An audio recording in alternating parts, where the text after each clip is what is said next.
Really happy to have you here. So it is a statue called Best Friends Forever. It's about 12 feet tall. We talked about this on last week's show, you might remember. This is a statue in Washington that was created by anonymous artists. It shows Donald Trump and his longtime friend, the convicted pedophile and sex trafficker Jeffrey Epstein, holding hands and gazing lovingly at each other while they kick up their heels, seemingly delighting in their long-standing friendship.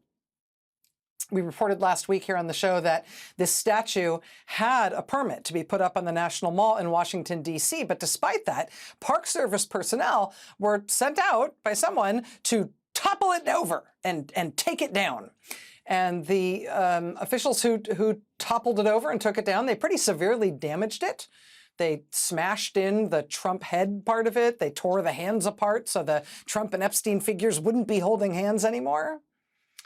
We reported last week at this time that the group that created the statue was able to retrieve the broken statue and repair it. And then they brought it back out again to put it up again with a permit to be there up on the National Mall. When they went back to put it back up, they were met with a big show of federal force, not just Park Service personnel, but also people in unmarked cars there to take it down as soon as they put it back up. But these artists are nothing if not persistent, because they did put it back up again for a third time. Best Friends Forever, this time with even better repairs. The plaque on the statue says in honor of Friendship Month, and it has the big heart hands symbol. It says, "We celebrate the long-lasting bond between President Donald J. Trump and his closest friend, Jeffrey Epstein." So the Trump administration took this thing down twice, but the artists who made it got it back up for the weekend, right there on the National Mall.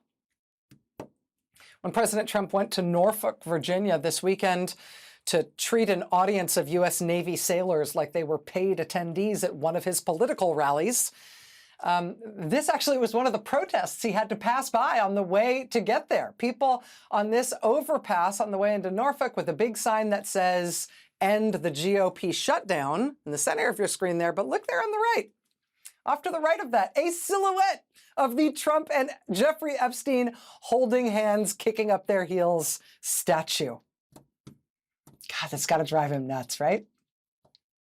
Or maybe not. Maybe not. Today in the Oval Office, the president was asked a question by CNN's Caitlin Collins.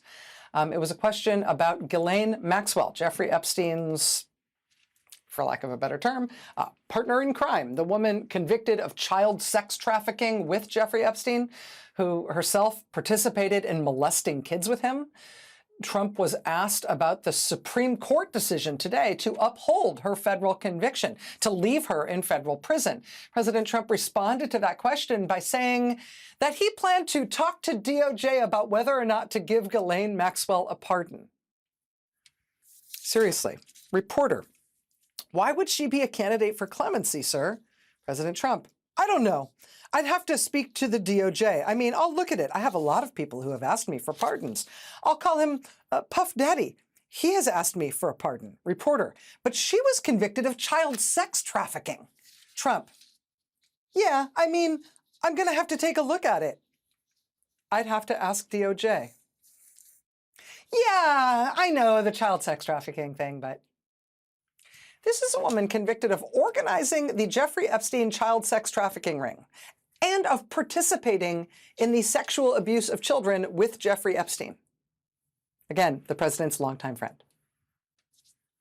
This president has reportedly been told by his attorney general that his name is in the Epstein files multiple times. He is refusing to release those files. His administration has already intervened in Ghislaine Maxwell's federal sentence to arrange to have her moved to a low-security, more comfortable federal prison where typically sex offenders aren't even allowed. But now on top of that, today, he is volunteering to reporters in the Oval Office that he thinks, maybe she should be getting a pardon. He's going to talk to the DOJ about it. Reporter, but she was convicted of child sex trafficking. Trump, yeah. I mean, I'm going to have to take a look at it. I'd have to ask DOJ. But she was convicted of child sex trafficking. Yeah, I mean, I'm going to have to take a look at it. I have to ask DOJ. Why do you have to ask DOJ? Why do you have to ask DOJ about somebody who's already convicted and serving time for child sex trafficking and has just had her appeal rejected by the U.S. Supreme Court? Why would you need to check in with DOJ about that kind of a person, about a person in that circumstance? Well, it's because he might want to set her free. And why would he do that? I mean, we don't know why, but we do know that he really was great friends with Jeffrey Epstein for 15 years plus. And this woman is Jeffrey Epstein's co-conspirator. And the president has been told by his own attorney general that his own name is in the Jeffrey Epstein investigative files multiple times, the files which he now won't release. Incidentally, the release of those files may be forced by the House of Representatives. On paper, at least, the House now has the requisite number of votes to force the administration to release those files. They have enough votes to force the release of the files because a woman named Adelita Grijalva won a special congressional election in Arizona last month. She says, as soon as she's sworn in, she will happily vote to release the Epstein files. And that should, on paper, give them the number of votes they need to force those files into the public domain. The Republican Speaker of the House, Mike Johnson, has thus far refused to allow Ms. Grijalva to be sworn in as a new member of Congress, even though she won her election last month. And so the Republicans in Congress, most of them at least, appear to be willing to do basically anything to shield Trump's involvement with Jeffrey Epstein from public view. And we are still at that point of this story. Right before they sent the president out to hold this partisan political rally with active duty U.S. Navy sailors in Norfolk this weekend, right before that trip, the Trump administration, for some reason, fired the U.S. Navy's chief of staff. And I have to say, it did not make a ton of news when that happened. I think in part because this is one in a long series of firings like this now, right? I mean, the military, by definition, is not a political body where the whole thing is supposed to turn over every time there's a new president. Right? Since Trump has been back in office, he has just been destroying the top leadership of the U.S. military. Since Trump has been back in the White House, we have seen fired or pushed out the chairman of the Joint Chiefs of Staff, the head of the Navy SEALs, the chief of naval operations, the head of the Navy Reserve, now this weekend, the Navy Chief of Staff, the head of U.S. Cyber Command, the head of the Defense Intelligence Agency, the commandant of the U.S. Coast Guard, the chief of staff of the Air Force, the vice chief of staff of the Air Force, the head of the Air Force Global Strike Command, the top legal officer in the Air Force, the top legal officer in the Army, the top legal officer in the Navy. And in what may or may not be related news, the New York Times reports tonight that they have also removed the top legal official at the CIA, because why not? All of these people have all been fired or pushed out by Trump, by the Trump administration, while simultaneously, Trump, as of this past week, is explicitly telling all the remaining top generals and admirals in the U.S. military that he wants them to plan to bring U.S. military operations. He expects them to bring the force of the U.S. military to bear against Americans at home in U.S. cities. Specifically, he told them that he wants to see U.S. troops, U.S. active duty military engagement against the cities of San Francisco, Chicago, New York, and Los Angeles. New York, Chicago, and Los Angeles are the three largest cities in the country. Trump wants the U.S. military to operate in those cities against the Americans who live there. So is the military going to say no to that? Are they going to say yes to that? What Trump is doing as president, broadly speaking, is very unpopular. And you'll get results like this from any poll, any snapshot, any day. The latest CBS YouGov poll, for example, has Trump's overall approval rating 16 points underwater. Trump is 10 points underwater on immigration. He is 20 points underwater on the economy. He is 30 points underwater on inflation. Trump is unpopular. His actions, even on his supposed signature issues, are unpopular. He is unpopular. The political fights against Trump, on the other hand, are popular. And here's an example of that. In California, they've had to put this question to the voters as a ballot measure about whether or not California should gerrymander its congressional districts in the state so that they purposely can send more Democrats and fewer Republicans to Congress. California would not generally do this, but they are explicitly doing it just to counteract what Trump is telling Republicans to do to their congressional maps in red states. This is a very unusual circumstance brought about only by what Trump has done in red states. And on paper, this is a big lift, a super heavy political lift for California voters. States like California like to stay above the fray on issues like this. And voters, by design, have to be asked for permission for the state to do this. They have to be asked directly for their permission to do this. But despite that heavy lift, people in that state understand that this is a fight against Trump. This is a fight against Trump's, effectively, his attempted permanent takeover of the government of the United States. And so voting starts today in California on that California ballot measure, which, again, by right should be a heavy lift. But look at the polling as voting starts on that ballot measure. The yes side, the yes, let's redistrict side, is ahead by 18 points. They're up 18 points in the polling. The yes side, in terms of donors, they have 65,000 individual donors who have collectively donated over $83 million to that side of the fight. On the other side, on the Trump side, the San Francisco Chronicle reports that they have not tens of thousands of donors, but rather 130 donors total, and that they've raised $35 million. But you want to do the math on that? $5 million of their $35 million came from one check from a Republican Party PAC.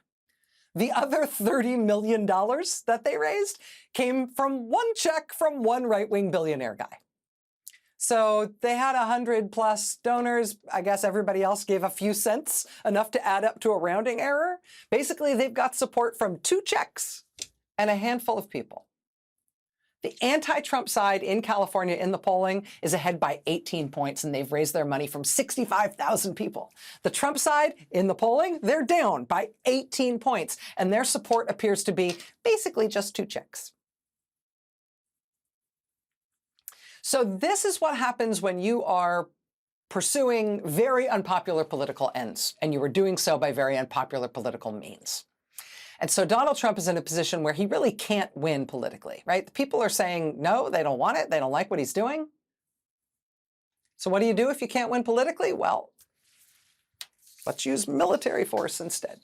Trump has sent federalized troops, including active duty U.S. Marines, into California's largest city already.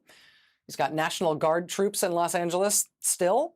He's now told the remaining top leadership of the U.S. military, the ones he hasn't fired yet, that he wants the active duty U.S. military to use both Los Angeles and San Francisco as, quote, training grounds. He wants what he described as a war within the United States, a war of the United States military against the American people. There were big peaceful protests against Trump and against his immigration agents this weekend in L.A. Sending in the troops in L.A. hasn't made people any less interested in protesting against him, hasn't changed the character of the peaceful protest to which the American people are constitutionally entitled. There were protests this weekend against Trump in Memphis as well, against Trump's plans to send troops there. Protests continued this weekend in Chicago as well. We're going to be speaking with Illinois Governor J.B. Pritzker live in just a moment. Ahead of the expected arrival of federalized National Guard troops in Chicago, just plain federal agents in Chicago, from ICE, from CBP, from the FBI, from other agencies, they've been treating the city like it's Fallujah 2004 or something. This is from the Chicago Sun-Times. Quote, armed federal agents in military fatigues busted down their doors overnight, pulling men, women, and children from their apartments in Chicago, some of them naked, Residents and witnesses said agents approached or entered nearly every apartment in this 5-story building. U.S. citizens were among those detained for hours. The next day, toys, shoes, and food were still in piles in the building's hallways. Property managers were seen throwing mattresses and broken doors into dumpsters. Neighbors said federal agents used flashbang grenades to burst through the building, and several drones and helicopters were deployed. One woman who lives across the street said it looked like hundreds of agents were outside her door. She said she saw agents dragging residents, including kids, out of the building without any clothes on and into U-Haul vans. Kids were separated from their mothers.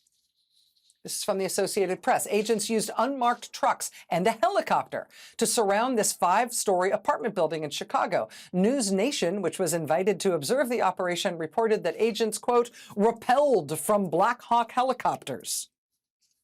Agents then went door to door, woke up residents, and used zip ties to restrain them. Again, keep in mind, this is before the military gets there. This is just what Trump's federal agents are doing in Chicago. Calling in the Black Hawk helicopters to raid a residential apartment building. And then zip tying all the kids and the old people and breaking down all the doors and ransacking all the apartments. I mean, this is what they're doing to the American people in Chicago already before they send in federal troops. This is just federal agents. Trump is trying to deploy federalized National Guard to Chicago against the wishes of the mayor and the governor. Again, we're going to talk with Governor Pritzker about the lawsuit that he's brought to try to stop that deployment when we speak with him in just a moment. Another lawsuit has been brought by a group of journalists and Chicago residents to try to stop federal agents in Chicago from infringing on people's rights to protest and on journalists' right to report on protests. As part of that lawsuit, the plaintiffs included some video exhibits about how federal agents have been behaving in Chicago already. Again, before troops even get there. I want to show you 2 of those video exhibits that have been filed as part of this lawsuit. I'm going to show you 2 of them that depict attacks by Trump's federal agents on a priest, on a minister. Here's the first one. This is just about 20 seconds. Watch.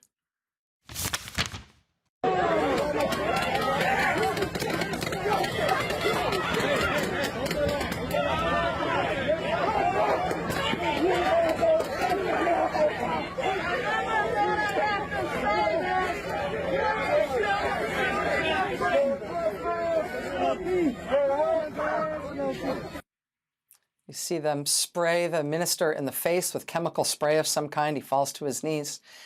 In this next exhibit from the lawsuit, you will see Trump's agents shoot the minister with some kind of less than lethal munition. They shoot him in the head. This is about 15 seconds long. You'll see the minister praying. He's standing alone. At the beginning of the tape here, he's standing, praying with his hands raised. Watch.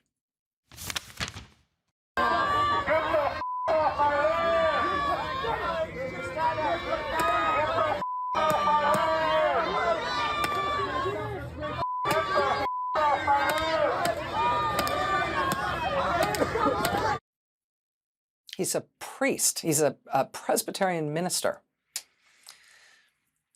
Again, these are exhibits from a lawsuit filed by journalists and Chicago residents over the Trump administration's use of force in Chicago against protesters and passersby and city residents and journalists who are covering their operations.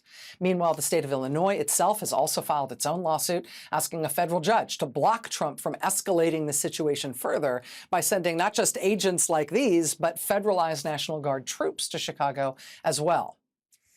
A similar lawsuit to stop Trump from sending federalized troops into Oregon was successful this weekend. This is a judge in this Oregon case who was appointed by Trump, for what it's worth.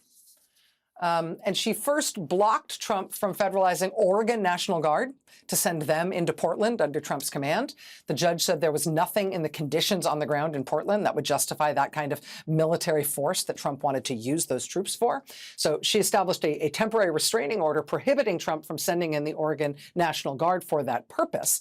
The Trump administration responded by saying, okay, well, if we can't send in the Oregon National Guard into Portland, then we'll send federalized National Guard troops from other states.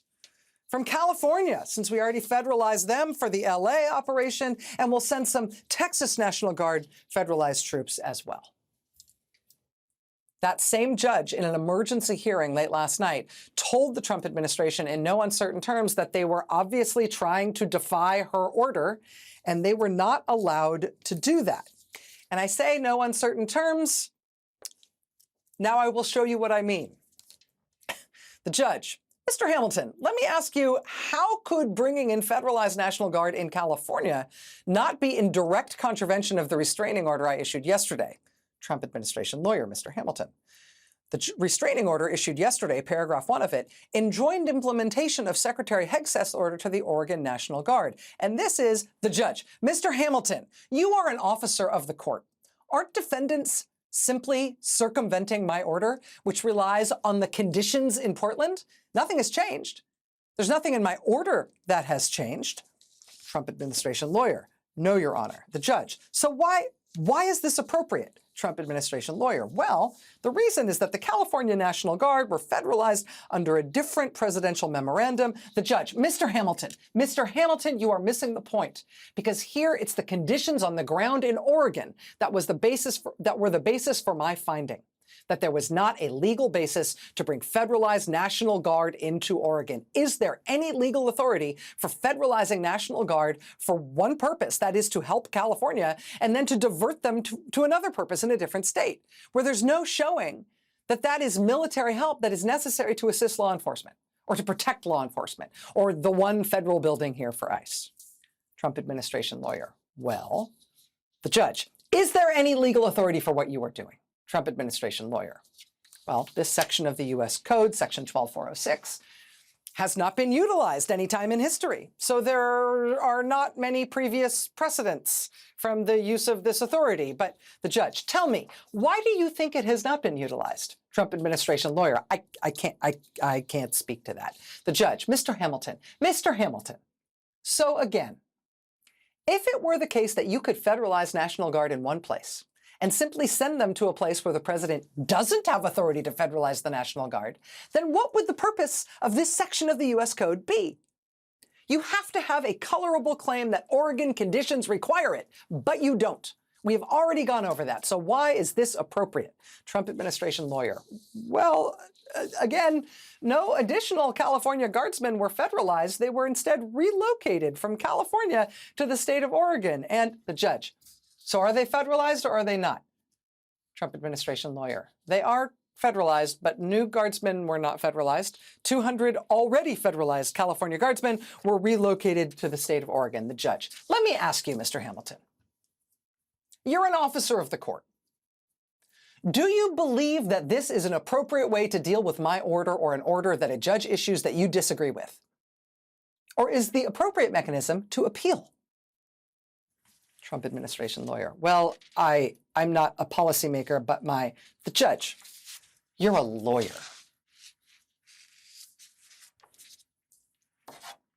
That's how it's going for the Trump administration in court in trying to send in the troops to Oregon. We'll see how it goes in Illinois, right? I mean, Trump does not seem to have the law on his side on this matter. He does not seem to have the people on his side. He does not seem to have the politics on his side. And so what he has is just force. And I mean, let's be clear. We have entered the part of the movie where the authoritarian leader is trying to impose an indefinite military occupation on the streets of his own country. He has told the senior officers in the active duty military, which he is stressing and threatening and misusing already for his own purposes, he has told them already that they need to be ready to wage war on cities that oppose him, with the active duty U.S. military turned against the American people. Governor J.B. Pritzker of Illinois is calling this exactly what it is. He's calling this an invasion. He is pushing back as hard as possible against Trump trying to send in the troops against his state. Governor J.B. Pritzker joins us live here next. Imagine being a child awakened in the middle of the night by a Black Hawk helicopter landing on your roof. Imagine an armed stranger entering your home and forcibly removing you from your bed, zip tying your hands, separating you from your family, and detaining you in a dark van for hours. This didn't happen in some faraway authoritarian regime. It happened right here in Chicago, right here in the United States of America. Illinois Governor J.B. Pritzker describing the situation in his state with ICE conducting military-style raids, literally using Black Hawk helicopters in Chicago neighborhoods. President Trump saying he'll deploy hundreds of National Guard troops there, federalized troops both from Illinois and also from Texas, of all places. Today, a federal judge in Illinois declined for now to block the Trump administration from doing that. The judge will hold a hearing on the matter later this week, but that apparently means the deployment can go ahead in the meantime. Hours ago, with no ruling in place to bar the deployment, one U.S. military official told the New York Times that 200 Texas National Guard troops are expected to fly to the Chicago area tonight in military aircraft. Tonight, Governor Pritzker is, interestingly, calling on his fellow governors around the country to rally to Illinois' defense. In a letter to the National Governors Association, he says, quote, "If the president continues overriding governors to deploy military assets into another state against the governor's will, we have abandoned the foundational principles that have protected our republic for nearly 250 years. This action must be denounced immediately and unequivocally by the National Governors Association. Should National Governors Association leadership choose to remain silent, Illinois will have no choice but to withdraw from the organization." Joining us now from Chicago is J.B. Pritzker, a Democrat, the governor of the great state of Illinois. Governor Pritzker, I know there's a lot going on. Thank you for making time to be here with us tonight. Good to be with you, Rachel. Let me ask you just first about this call to your fellow governors around the country. What are you asking them to do here to support you? Well, let's start with we should stand as one against the idea that Donald Trump has the ability to call up our National Guard against our will. I want to remind you that just last year, Joe Biden tried to call up National Guard, federalize them, to take Air National Guard and move them into the Space Force. And all 50 governors signed onto a letter, including, I might add, Greg Abbott from Texas, saying that it was improper for the President of the United States to call on governors to either send their National Guard or to federalize the National Guard so that the president could use them however he wanted to. Now, this year, of course, Greg Abbott is a tool of Donald Trump. He's his lackey, and he is, in fact, doing exactly what Donald Trump wants and going against exactly what Greg Abbott said he would do last year. So this is a problem. The National Governors Association under Governor Stitt from Oklahoma, who's chair, seems unwilling to stand with the rest of us governors, Governor Kotek, Governor Newsom, and others, to prevent Trump from taking our National Guard, federalizing them, and then using them either against us or against other states. Today, you sued to try to get a federal judge to block that deployment. It seems like we're going to have what will amount to a substantive hearing on that matter on Thursday, but here it is Monday night. It seems like in the meantime, there is reporting that some 200 Texas National Guard members are expected to fly to Chicago on military aircraft tonight. I know this is a very short-term question, but what is your plan in the short term for this interim period where you may have federalized National Guard troops on the ground before the court has actually ruled? Well, the judge did warn the federal lawyers that if, in fact, they brought those National Guard and put them on the streets, that would be a really bad idea because there may be a ruling against them in just a couple of days. And I might add that if they do deploy them to the streets and then they are ruled against, I mean, how embarrassing to have to turn tail and run back to Texas 2 days after you've arrived in Chicago. So we'll see what they do. It would be improper for them to be deployed before there is a ruling, and we think that there will be a ruling on Thursday. Governor, let me just ask you the big picture question here. which is that you have described, and we have seen in open reporting and on social media and even in exhibits filed with other people's lawsuits against these actions by the Trump administration, we have seen tactics against the people of Chicago that look very much like military tactics.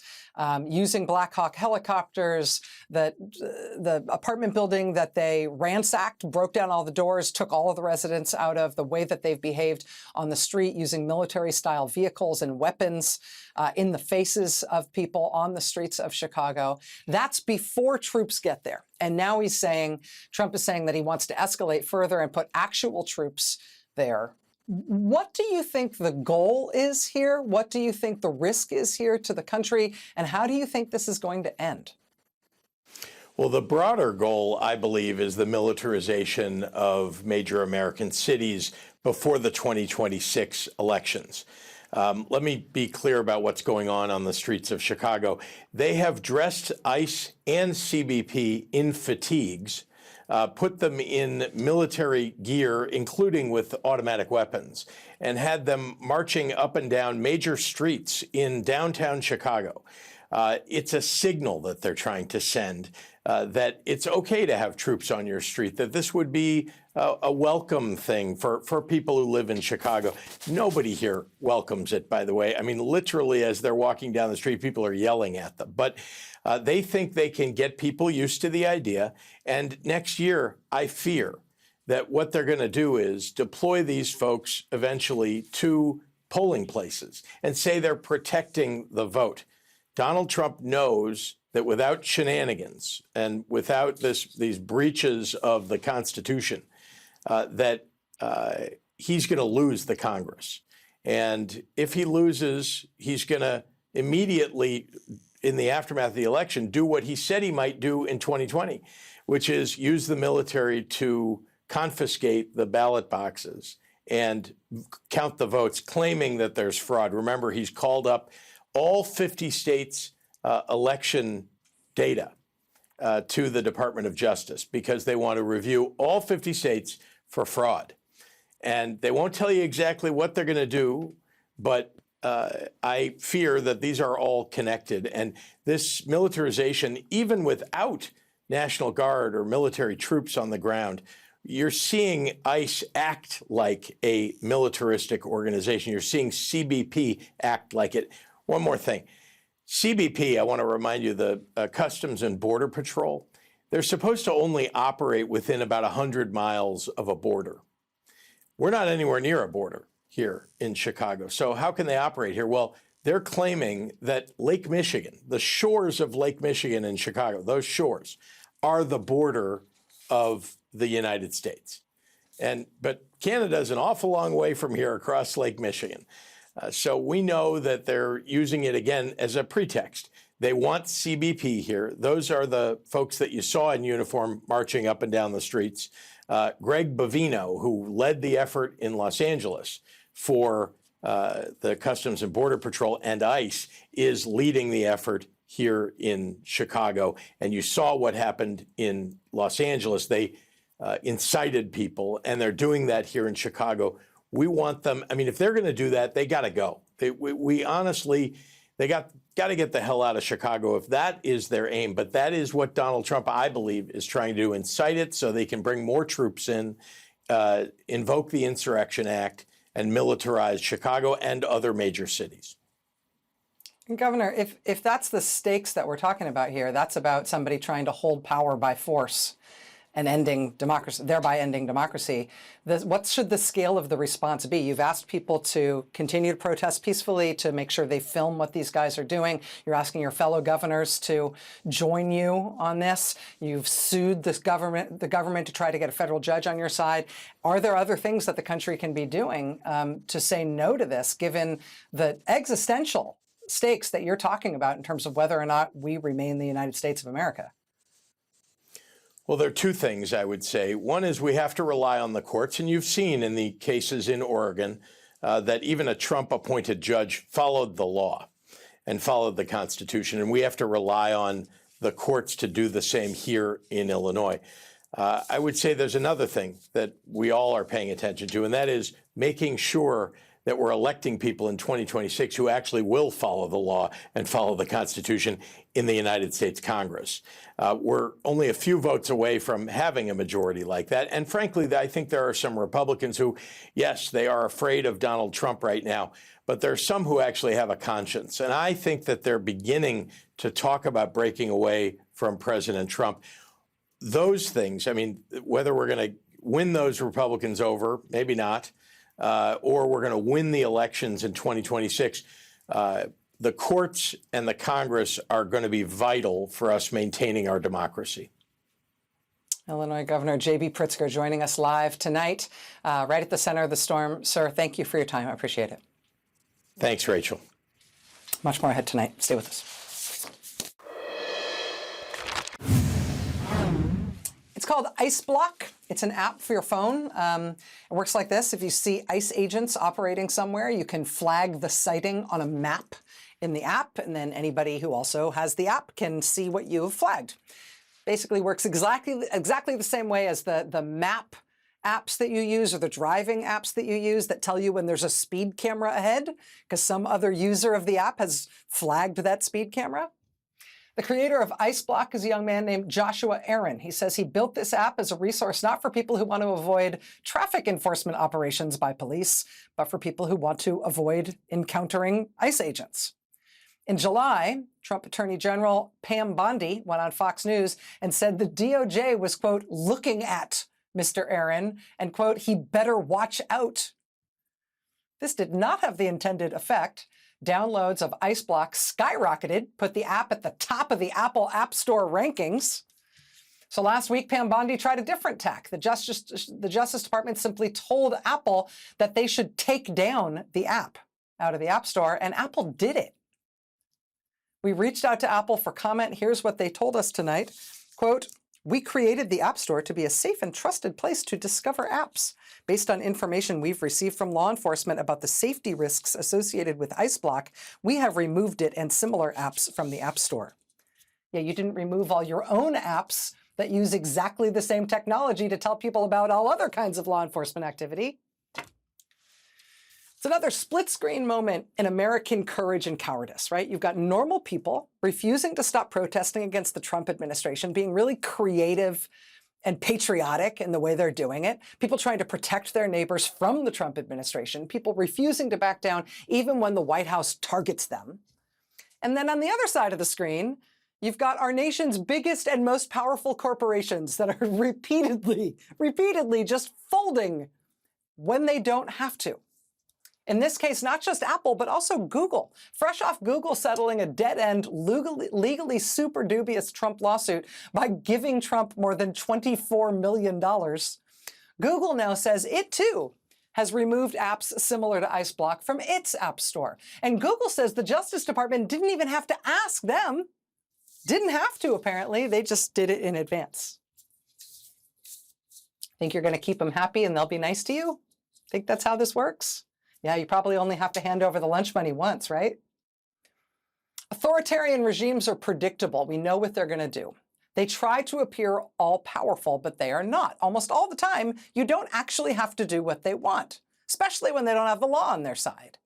If there's one lesson from the Jimmy Kimmel cancellation, right, and uncancellation, it's that, yes, big cowardly companies are susceptible to pressure from Trump, but they're also susceptible to pressure from the American people, who can make them reverse their bad, cowardly decisions simply by pushing back on them.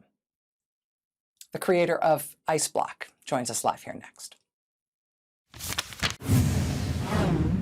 When the giant, super-rich company Apple capitulated to a demand from the Trump administration to take down an app called Ice Block, which people use to point out where ICE operations are happening, the creator of the app responded like this. He said, quote, capitulating to an authoritarian regime is never the right move. This is protected speech under the First Amendment of the U.S. Constitution. He said, quote, we are determined to fight this with everything we have.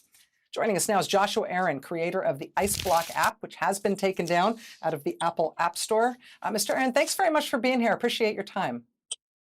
Thanks for having me, Rachel. Have you had any contact with Apple since they took the app down out of their store? I have not had any contact. On Thursday of last week, I received a message from Apple that they were contacted by law enforcement alleging that IceBlock was targeting law enforcement officers. Of course, there's no truth to that whatsoever. And after reevaluation, they decided to reverse course on their decision to approve the app and remove it from the App Store, citing objectionable content. I understand that Google has also made a similar decision about similar apps. In their case, it appears they've made that decision without even being asked, just sort of following in Apple's wake here. Is that your understanding? That is my understanding, yes. You said in your statement, we are determined to fight this with everything we have. What does that fight look like? What options do you think you have? So IceBlock has an incredible legal team, and we're going to do everything in our power to fight back. I mean, I can't get into specifics right now, but I think more importantly, let's talk about the Trump administration pressuring large corporations and small businesses alike into complying with their demands. As you mentioned, look what happened to Jimmy Kimmel. He said something they didn't like, and the FCC chair calls ABC and they yank him off the air. IceBlock grows to amazing popularity and does something they don't like, so they call Apple and demand its removal. Now, interestingly, IceBlock users are the same users who build, support, and buy Apple's products. And these same people rely on and trust Apple every single day. And I'll tell you, if I was speaking directly to Tim Cook, I'd say, Tim, you've broken that trust. And now it's up to you to fix it. You're getting at something I think that's really important, even larger than this fight that you and your legal team are now in, I think, which is that it's one thing for an authoritarian-minded government to announce that they're doing a thing or even to do a thing. It's another thing for them to count on public-facing, publicly accountable institutions to do their work for them. And an ABC, even a Nexstar, a Sinclair, an Apple, a Google, they've got different considerations that they need to make in terms of what the public thinks of them than an authoritarian government does. I expect that Apple will feel a lot of pressure about having done this to you. I do want to ask you, though, personally, after Apple caved, after we see Google cave as well, after Pam Bondi singled you out directly on national TV, can I ask what your secret is? Why you're not backing down when these huge, two of the largest, richest companies in the world so easily are? I've said it before, and I'm happy to say it on your show, but I was raised in a Jewish household. And growing up in that community, I had the privilege to speak with Holocaust survivors and learn all about Hitler's rise to power in Nazi Germany. And when we see 5-year-olds in courtrooms with no representation, or college students being disappeared for their political beliefs, or even worse, babies being ripped from their mother's arms while they're screaming for their children in the name of patriotism, we have to do something to fight back. We cannot remain apathetic.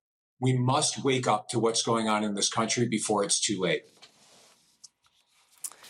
Joshua Aaron, the creator of the IceBlock app. Keep us apprised. We'll be really interested to see this legal fight as it goes forward. Thank you for helping us understand tonight. Thank you for having me, Rachel. All right, we'll be right back. Stay with us. All right, that's going to do it for me tonight.